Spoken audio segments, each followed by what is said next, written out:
सिंधी भाइरो तव्हांखे Sindhi info channel ते भली कार। हिन वीडियो में तव्हांखे पाकिस्तान जी बुनियादी मालूमात ॾींदासीं। छा तव्हांखे ख़बर आहे त पाकिस्तान जो क़ौमी फ्रूट कहिड़ो आहे, नेशनल फ्रूट कहिड़ो आहे? जेकॾहिं न त हिन वीडियो में ॾिसंदासीं।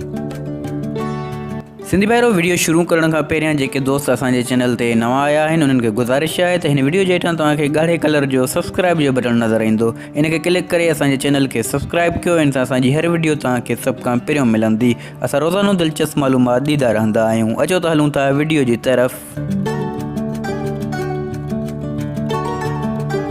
सिंधी भाइरो लफ़्ज़ पाकिस्तान जो मतिलबु पाक माण्हुनि जी ज़मीन आहे। पाकिस्तान ते नालो पाकिस्तान चौधरी रहमत अली रखियो।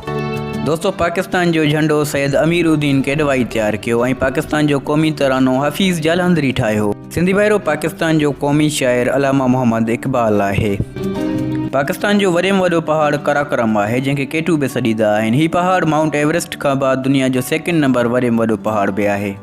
सिंधी भाइरो सिंध जो रेगिस्तान थर पाकिस्तान जो वॾे में वॾो रेगिस्तान आहे ऐं पाकिस्तान जो वॾे में वॾो दरिया बि सिंधु दरिया आहे। दोस्तों, वीडियो जी शुरूआत में तव्हां खां पुछियोसीं त पाकिस्तान जो क़ौमी फ्रूट कहिड़ो आहे। पाकिस्तान जो क़ौमी फ्रूट अंब आहे, जंहिंखे अंग्रेज़ी में मैंगो सॾींदा आहिनि, ऐं पाकिस्तान जो क़ौमी गुल चंबेली आहे, जंहिंखे अंग्रेज़ी में जास्मीन सॾींदा आहिनि।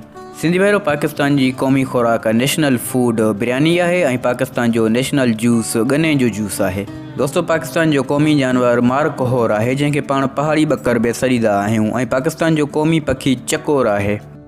प्यारा दोस्तों, आख़िर में तव्हांखे ॿुधाईंदा हलूं त पाकिस्तान जी क़ौमी रांदि हॉकी आहे। सिंधी भाइरो उमेद आहे पंहिंजे मुल्क पाकिस्तान जी ही वीडियो ऐं मालूमात तव्हांखे पसंदि आई हूंदी। असांजे चैनल जी सपोर्ट करियो, वीडियो खे लाइक करियो ऐं चैनल खे सब्सक्राइब करियो। असां दुनिया जहान जी मालूमात सिंधी ॿोली में ॾींदा रहंदा आहियूं। असांजी कोशिशि आहे त सिंधी ॿोली खे इंटरनेट ज़रिए प्रमोट करियूं ऐं सिंधी भाइरनि खे हर मालूमात सिंधी में ॾियूं। मिलूं था नेक्स्ट वीडियो में। अल्लाह हाफ़िज़।